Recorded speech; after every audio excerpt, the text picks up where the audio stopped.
Alright, you want to do a wheel seal? This is an 18-wheeler. This is a KW. This is Kenworth T800.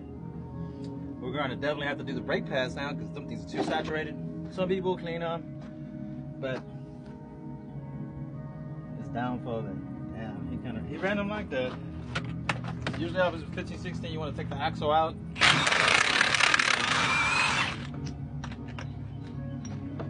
Have a little pad down here to catch. There's going to be oil coming out.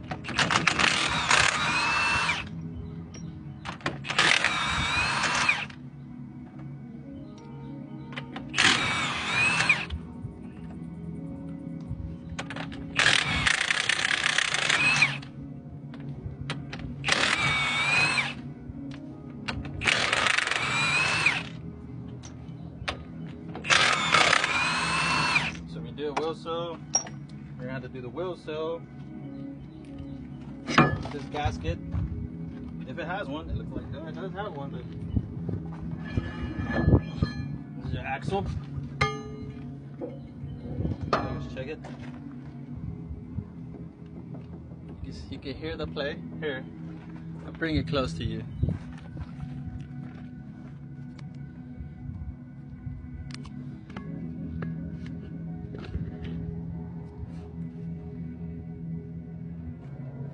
You can hear that. You can feel the play. Here, I'll even show you. Look. By hand.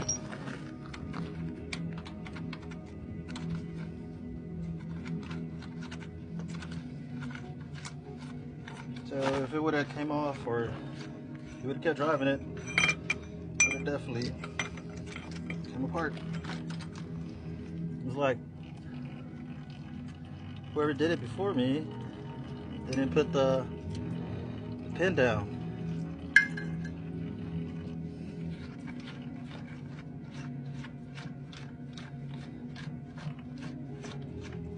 Sometimes you have wheel seals that you can tear apart like this without using the socket, and this is why I record stuff.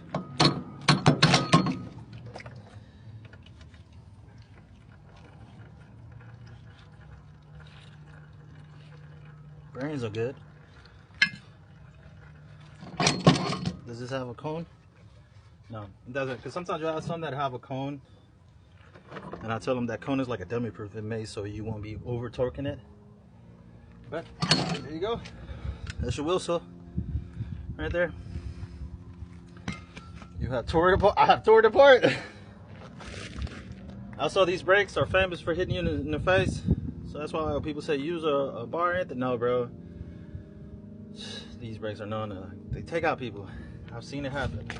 I have a mark somewhere on one of my cheeks from one of those springs jumping and hitting me. So be cautious. But yeah.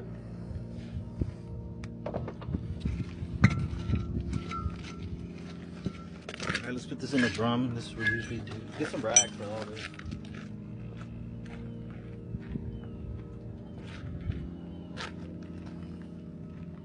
Have your stuff somewhere organized so you won't lose it.